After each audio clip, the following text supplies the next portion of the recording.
Good evening, everybody. My name is Engin Yeşilyemiş, and I'm your exchange student on this panel. I'm operating on my fourth language, which is English. Usually I form my thoughts in Turkish. They're very messy and barbaric. Then I go to German to use some engineering, because this thought has to work, so Einstein, give it some shape.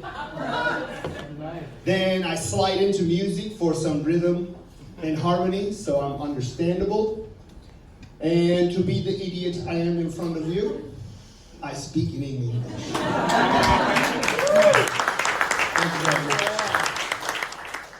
I have the harshest immigration story. I arrived legally. I filled out many forms in languages that I didn't understand at the time. Just to give you guys a context, right now you're experiencing the pinnacle of my English skills. Woo!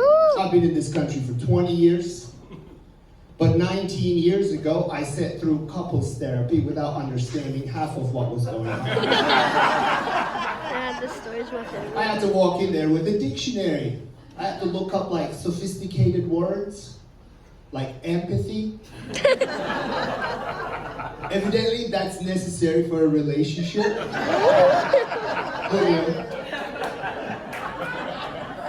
So I looked it up. I'm looking at the description, and I was like, "Doctor." He's like, "What?" "I can't relate." He's like, "What is it?" I'm like, "It says here, empathy is being able to put yourself in the other person's shoes." He's like, "Yeah, that's the practice." "Well, I've never been an entitled bitch before."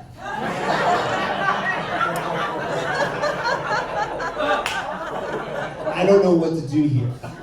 This is where I need guidance. How can I become more entitled? So I can just put my hand on my hip and demand things. Like I am owed something. And then they really confused me with the next word. What's the word when nobody's happy in the relationship, but compromise. Compromise. Yes. Compromise was an issue for my Turkish brain because in Turkish, compromise is equivalent to losing. We don't negotiate with the terrorists.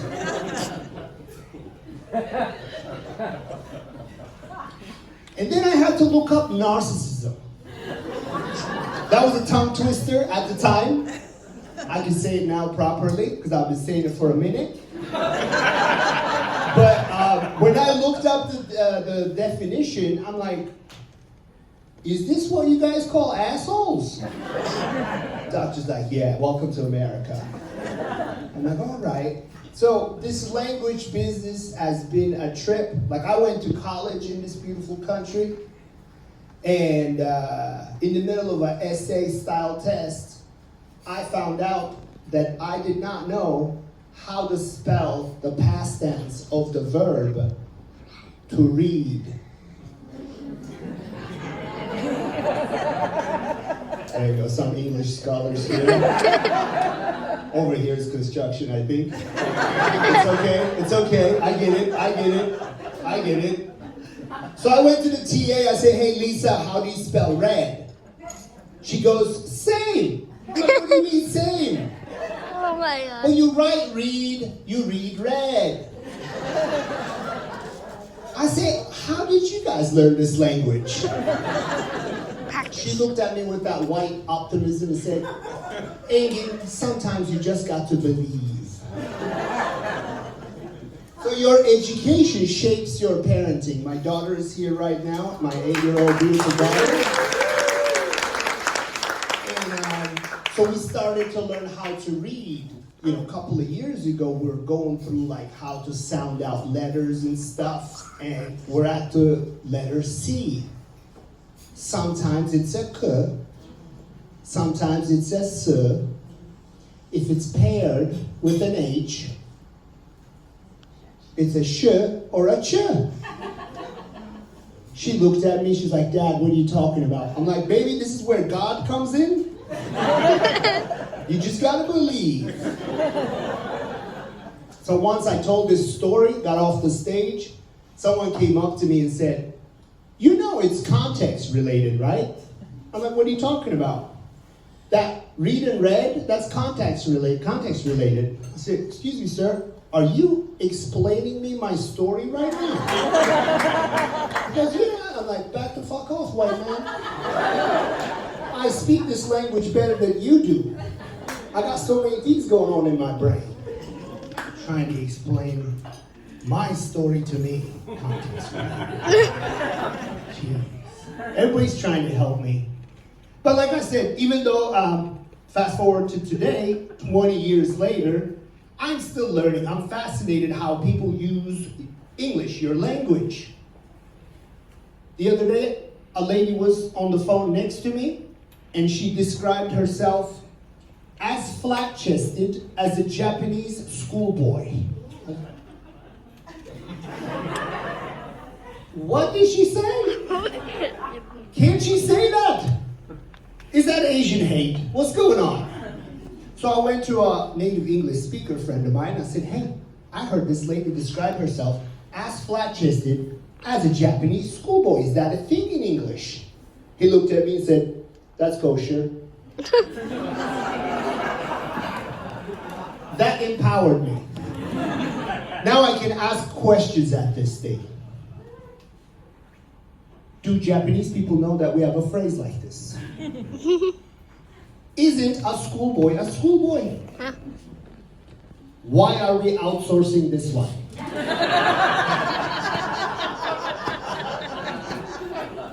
What happened to shop local? What happened to an American flat-chested? Then I thought to myself, perhaps this country is running out of flat-chested American schoolboys. Who knows? I know, this is usually it divides the room. People get like, ooh, should I laugh at that or not? Well, for those who thought that this was a homophobic joke, it isn't. It's actually a fat boy joke. I'm trying to get rid of soda in public school system. By the way,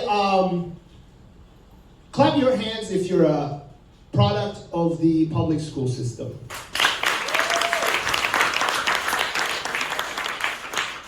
I went to private school, but my daughter is going to a very established public school right now, and in February, they went through the paces of Black History Month. Oh. I picked her up from school, we're driving home, she says, Dad, are you white? I said, no, baby. She goes, so you're black? Deep inside, I said, yes. Finally, somebody sees me.